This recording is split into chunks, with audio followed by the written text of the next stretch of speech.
There's been a lot said about the S20 Ultra camera and it's not as impressive as it maybe should have been, but I really like this camera. There's a lot of benefits to it. This video is entirely shot and edited with no external microphone, no nothing, just everything on the S20 Ultra. Hopefully with that you can make up your own mind as to the quality of this camera and whether this is the right piece of gear for you.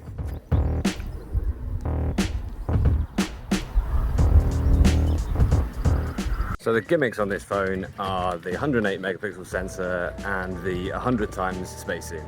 Well, the 100 times space zoom, that does not work really well. I wouldn't recommend using it for anything, but if you see that as being a 5 times optical zoom or a 10 times optical zoom, then that's quite a cool feature to have. The 108 megapixel sensor, again, really, that is a gimmick, that number of megapixels.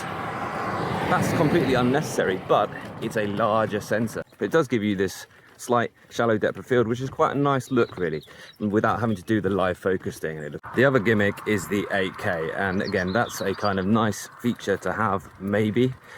I really don't think anything's ready for 8K unless you're a properly professional person, and then you're not going to be filming on your smartphone anyway. It's an interesting feature though, but you're not really going to be editing it on your smartphone because the only app that can actually edit it on this phone is Samsung's own editing software.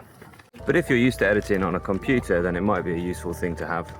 If you are used to editing on a computer and your computer can handle like good 4K from a camera, it'll probably manage all right with the 8K footage because the 8K is only at 80 megabits per second, which is not a high bit rate. What I do like about the camera though is the stabilization. Actually, this whole thing, I've been holding it in my left hand at arm's length, and the stabilization is good. It's actually watchable. Also nice that there's a microphone right there on the camera bump. That microphone is pretty decent for picking up your voice when you're talking to that camera, but it does also pick a lot of surrounding noise as well, which is fine.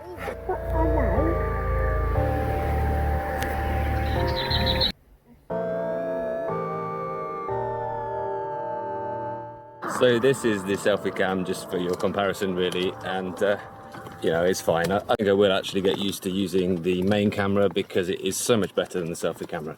And that large sensor should allow it to perform a bit better in low light conditions. I'll test that out later.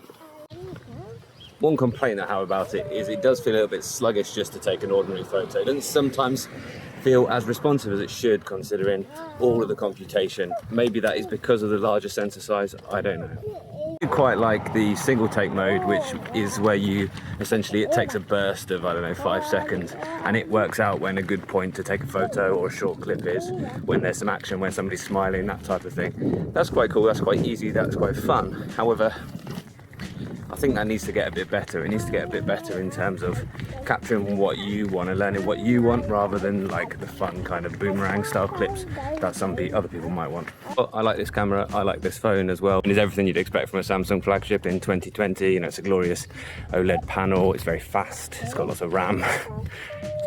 But really, what makes it different for me is the camera. And the battery life is, so-so. But it gets you through the day.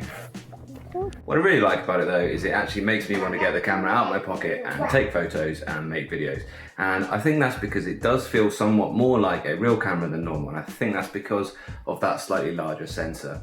Here it is in that more like low light sensor. This is with the normal sensor on the wide angle lens, and back into the actual larger sensor, the physically larger sensor that's gathering more light, and it's going to look better in lower light situations like this one. So used to using my smartphone and thinking it looks alright on the screen, and then you actually play it back full size on anything and it looks really mushy. And it's because of those small sensors having to run really high ISOs to make up for the fact there isn't a lot of light falling on those sensors. I'd buy it, I recommend it.